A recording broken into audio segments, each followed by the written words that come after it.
Hey guys, so we are going to go over days 6, 7, and 8 in our sleep training series, and this is for the naps during the day, which I'll say it probably in every video is much harder than the nighttime naps. Let's get right into it here. Day 6, he woke up at 6:10 in the morning. His first nap, I put him down for at 8:15. I thought his little window of time might be a little bit longer for his first nap. Now that he's getting better sleep at night, he's not really stirring at night anymore. He's sleeping pretty much well all the way through. So I laid him down at 8:15. He was asleep by 8:30, and then he woke up at 8:33. So he got 2 minutes of nap there. And at 8:40 I went and got him because he just was not trying to put himself to sleep anymore. He got 2 minutes of sleep in his first nap. His second nap was an hour and a half later at 10:08. I laid him down. By 10:12 he was sleeping, and at 10:43 he was awake. So he slept for 31 minutes there. That wasn't too bad. I did leave him laying there for 10 minutes, and he really wasn't trying to put himself back to sleep, so I went and got him. Nap number 3 was at 12:05, so he'd been up for an hour and 20 minutes this time, and he was sleeping at 12:09, and he was crying at 12:11, and then he was asleep at 12:14, and then he woke up at 12:42. So that's not bad. He had about a 28-minute nap. It was a little rockier for him to get to sleep, but he got to sleep, and he slept for almost a half an hour. Nap number 4 was at 2:35, so this is almost 2 hours later. I laid him down, and then he was asleep at 2:43, and he woke up 10 minutes later at 2:53. Awful. And then at 3 o'clock I just went and grabbed him because he wasn't trying to put himself to sleep anymore. So his next nap number 5, yes, my kid has a lot of naps during the day because he only sleeps for about a half an hour at a time. It doesn't sustain him. He can't stay up for too long. So at 4:15 I laid him down. He was fussing and crying. By 4:22 he was sleeping, and he woke up at 4:42. So we got a 20-minute nap there, which it's not too bad. It's not a 2-minute nap because he does that to me a lot. So all in all, that was kind of a 50-50 day. He had a couple of good naps and a couple of not so good naps. And yes, 4:42 is a little later in the afternoon than is usually recommended for your child to be waking up from their last nap. But like I said, my boy right now, he's a terrible napper. So he can only stay awake for about an hour and a half. So 4:42, I'm not worried about bedtime. It's still going to be the same around 6:30. So that was day 6.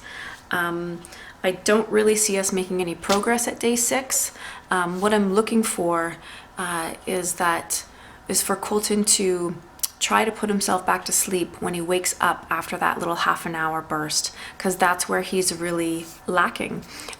He's wakes up and he's very upset, and even though I give him 10 or 15 minutes to try to put himself back to sleep, when I do go and get him, once I see his body language has changed, his cry has changed, and he's not trying to put himself to sleep anymore, he's still very upset and angry when he's in my arms, and he's looking to nurse, he's rooting.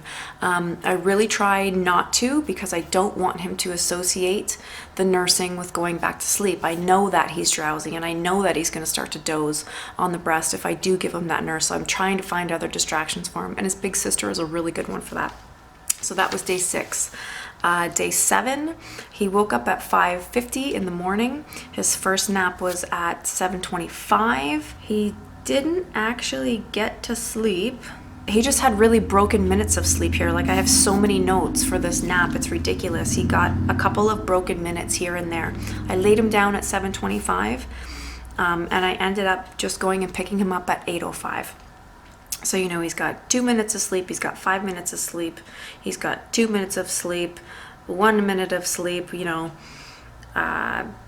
8 minutes of sleep. So this is where I write down that he's asleep, but then, 2, 5, 8 minutes later, he's up and he's crying again. And so he really struggled through this nap. So this one was kind of a write-off. He just had a broken, not even 15 minutes here. So nap number 2 came at 9:21. He was asleep by 9:24, and he was awake at 9:54. So that's not bad. 29 minutes, half an hour is a good nap for him for the time being. Nap number 3, I laid him down at 11:49. So he was up for an hour and 50 minutes on that one. And then I thought he was asleep at 11:55, and then he started crying. Sleep, cry, sleep, cry, sleep, cry. So again, this nap was pretty much, well, a write-off. He had a broken few minutes here and there. I ended up getting him out of his crib at 25 after 12, and I had laid him down at 11:49. So it was 35 minutes. And you know, once you're into this, like we are at day 7 here, like I said, you can tell when that they've stopped trying to put themselves to sleep. Nap number 4 was at 1:32, and I laid him down. This was the same thing, another broken nap. So this continued all day. This was a horrible day. I had a really hard time this day because this is the third out of, the third time out of 4 naps that day where he hasn't even had the half an hour. He's just getting broken a few minutes here, and then he's up and crying, and then he gets himself back to sleep for a couple of minutes, and then he's up and he's crying. So at this point, I had to make a call, and I put him in the stroller and I took him for a little walk. I've been really trying not to do this as much as I can, but this is a disastrous day here. He has had not even an hour collectively of sleep, and it was 3 o'clock in the afternoon. So I don't want a sleep disaster at bedtime, and I need my baby to have some rest. My baby needs to have some rest. So I made a decision here to put him in a stroller, and I took him for a little walk, and he slept from 3:10 until 4:45. So on my walk, I'm that mom with sunglasses on walking down the street, and I'm crying because I'm frustrated. I'm disappointed in myself. I feel like I'm doing something wrong because I can't seem to help him get to sleep. I know naps are much more difficult than the nighttime, and it just becomes very frustrating. And I just want to be clear that I'm not frustrated with my baby. He's just a baby, and he only wants what he knows, which is my boob to put him to sleep. This is totally brought on myself by just, aiding these terrible habits that we got in the first few months of him being here.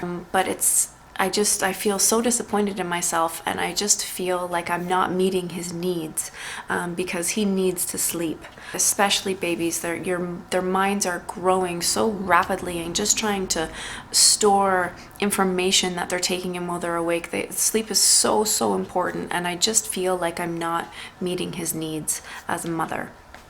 And that's a really hard feeling to deal with. So we took him for a walk, and he had an hour and 45 minutes of sleep, and that still doesn't throw off our bedtime. He was in bed at 6:45 that night, so 2 hours later, and I will tell you that he was asleep in like 5 minutes. Our hurdles right now are getting past that little half an hour nap, that little half an hour cat nap that he has, and him getting himself back to sleep. So the reason right now why I'm not letting him cry much more than 10 to maybe 15 minutes is I see how much stress this is putting on him. He's not pooping. He had a poop today. Today we're in day 9. And he finally pooped today, and he hasn't pooped in about 3 days. And it's been like that throughout this whole process. So, nothing in my diet has changed. The only change that we've had is the sleep training. So I know that it is the stress that's putting on him. And I know that this is a stressful process for him, but I still want to help him through as much as I can. I don't want him to be overstressed and overtired, because I feel that is just going to backfire and set us further back. So I'm choosing to do these things, like put him in the stroller when I need to, or sometimes I have to use my breast to calm him after a nap. But I don't let him fall back asleep there. And these are just the decisions that you have to make. Any program that you choose to follow, you're going to have to tweak it a little bit to fit you and your baby and your family and your situation and how things are working for you. Day 8, we still have day 8. Day 8 was it was a really tricky day. He woke up very early that morning, about an hour earlier than normal. So that just kind of threw everything off and got me, not just me, got us off to a rough start. So he did wake up at 5:08. He kind of fell asleep again for a couple of minutes at 8:15, and at 5:40 I got him out of bed. So at 6:47 I had laid him back down for his nap, and he slept for 3 minutes and then was awake, and then he fell back asleep 10 minutes later and slept for 10 minutes, and then he was awake. So he had 15 minutes of broken sleep on that nap. I started to nurse him for a few minutes at 8 o'clock, and he looked like he was ready to nap again. I thought he was ready to nap again. And then, but I didn't end up putting him down, because then he was just suddenly awake. It's like he knew that I was thinking about laying him down for a nap, and he just like kind of popped right up. And so I was starting to get very frustrated and very confused at this time, because, you know, I felt like I couldn't feel what my motherly instincts were trying to tell me, and his signals were so confusing to me. And like I said, we woke up a little early, so that, well, significantly early that day, so that kind of threw off our whole loose routine that we had. So his second nap didn't come until 9:06, and he passed out cold. You know, he was up for almost 2 hours. It was an hour and 15 minutes, and he had 25 minutes of sleep on that nap, so that was a good nap. His third nap, I laid him down at 12 minutes after 11, so he was up for, you know, an hour and 45 minutes. It took him 2 minutes to go to sleep, and he had like 22 minutes of broken sleep. You know, he was asleep at 11:15, and then he was crying at 20 after, and then he was asleep at 11:29, and then he was up at 11:40, and at noon I just got him out of his crib. I nursed him then. It was time to feed again, and he had a really big feed, and I think part of that reason was, you know, he nursed for half an hour, and part of the reason was he was starting to go back to sleep again, right? Because when they nurse, it's a very soothing thing for them, and even if they're not tired, they'll look like they're starting to get drowsy, right? So again, I was really struggling. Should I lay him back down? Is he just looking sleepy because he's nursing? Or it was a really, really heavy emotional day for me, because like I said, I just felt really frustrated. I felt just confused, and I didn't know what to do, and that made me feel horrible, because I'm the mom. I'm supposed to know what to do, right? It's just really kind of was getting to my head there. So I just he was really crying. I was getting upset.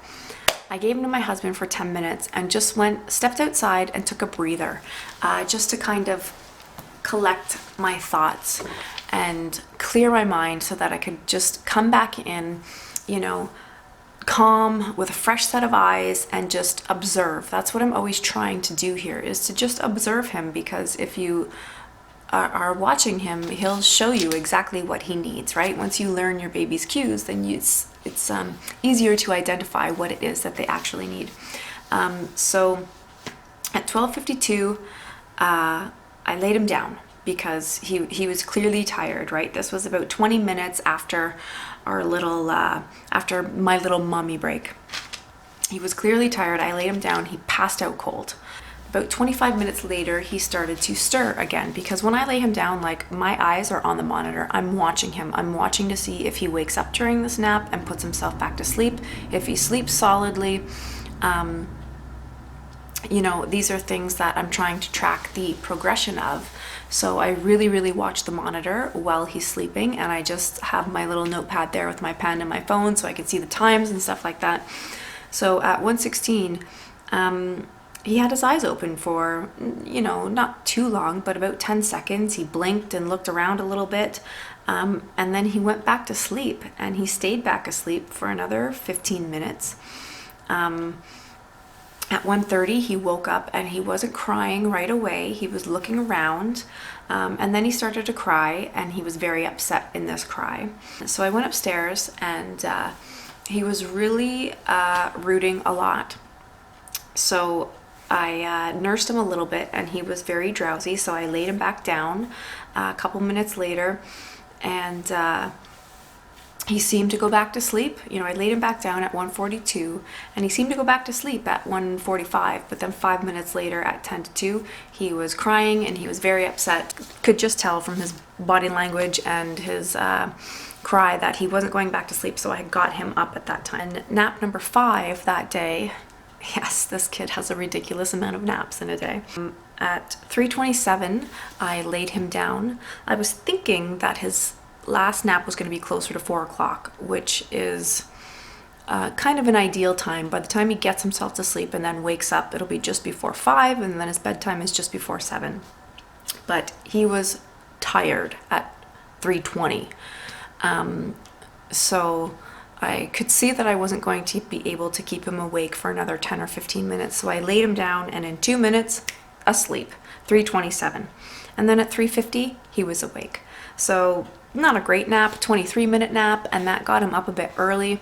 So this kind of pushed our evening routine. I started about a half an hour earlier so that he'd be in bed a little bit earlier, because I don't want an overtired baby when it comes to bedtime, or at any sleeping time for that matter. Overtired baby is not great. So that was days 6, 7, and 8 for our naps in our sleep training series. I'll link our playlist below for our sleep training at night and the rest of our daytime nap videos. So if you want to check those out and follow along with our journey, then maybe consider subscribing so you don't miss any of our videos. Thanks.